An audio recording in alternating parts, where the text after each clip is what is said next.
What's going on, YouTube? Welcome back to the Thomas Gallery, and today's discussion is symmetry versus asymmetry. Is it natural? Okay, now, first we'll start off with what is symmetry and asymmetry. So, let's see. Symmetry is defined as having equal arrangement or proportions or properties. Okay? Simply meaning balanced. Like if you were to take a circle and put a line down the middle, both sides have equal space. That's symmetry. In other words, the same. Okay? SIM means same, metry meaning measure. Same measure. Okay? Symmetry, same measure. Asymmetry is the opposite. It's pretty much in violation of balance. It's not balance. Well, it's not what humans would consider to be balance. Okay? Like I would say, the heart isn't symmetrical. The human heart isn't symmetrical. However, the Valentine's heart is symmetrical. Okay? Now, the question I thought of to myself was, is symmetry natural? Is nature symmetrical? And I would contest that no, it is not symmetrical, nor does nature have an obligation to be symmetrical to us. Now, how does that relate to art? Okay?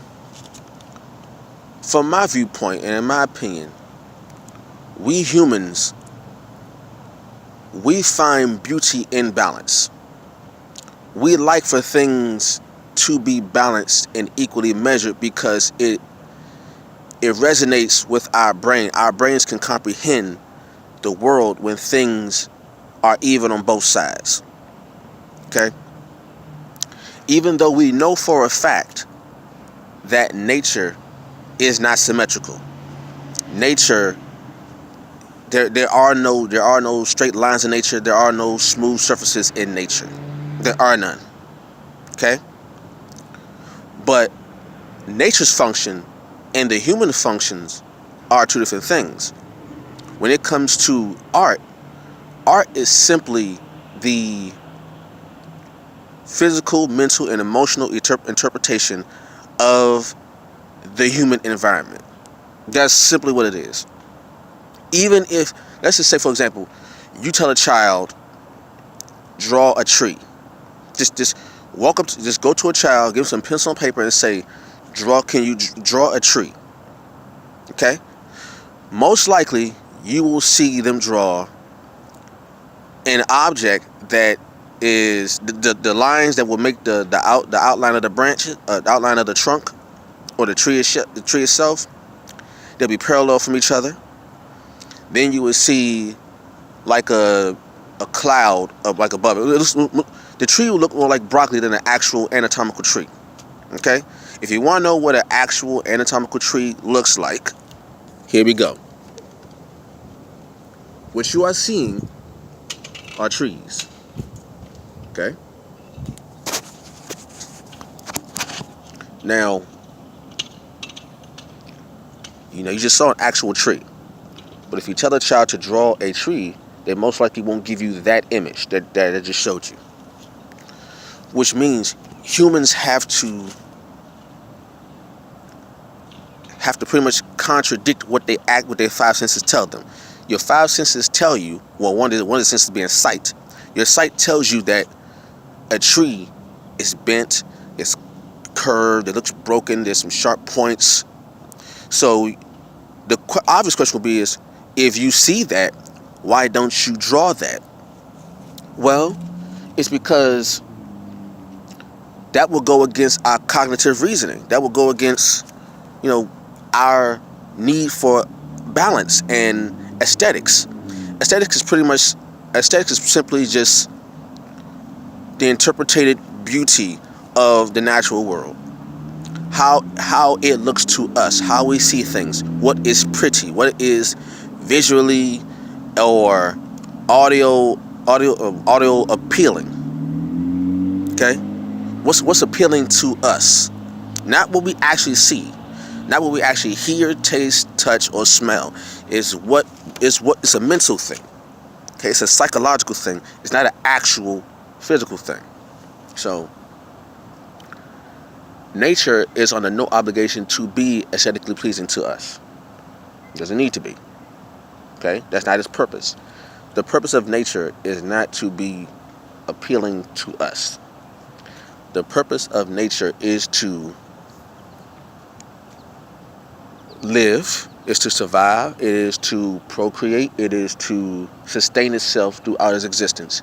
And the shape of those objects are meant to support that. Now, in terms of art, when we see something and then we try to recreate it in a form of art,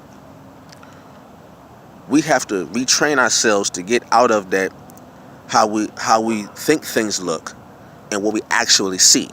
Now once we master how to visualize what we actually see, then we can play along with it. Then we can, bend it a little bit. Like Starry Night by Vincent van Gogh. Now we know full well that buildings in the sky and stars and trees don't actually look like that. We know that for a fact. That's just not speculation. We know that.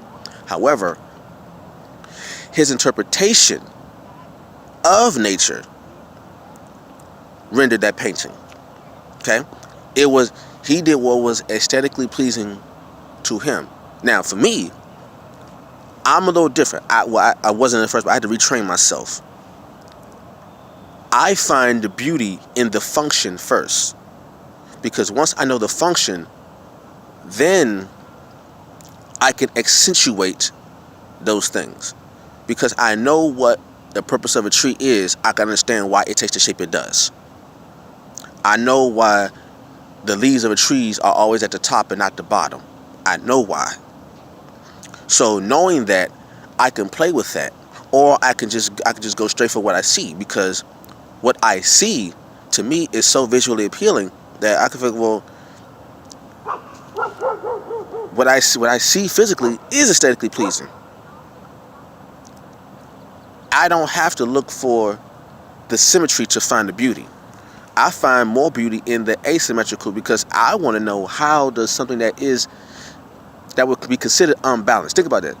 A tree would physically be considered asymmetrical. It can go up and slightly and bend all the way to a 90-degree angle, but not fall. That's cool to me. That is appealing to me. That looks beautiful to me, because I know that it should be falling.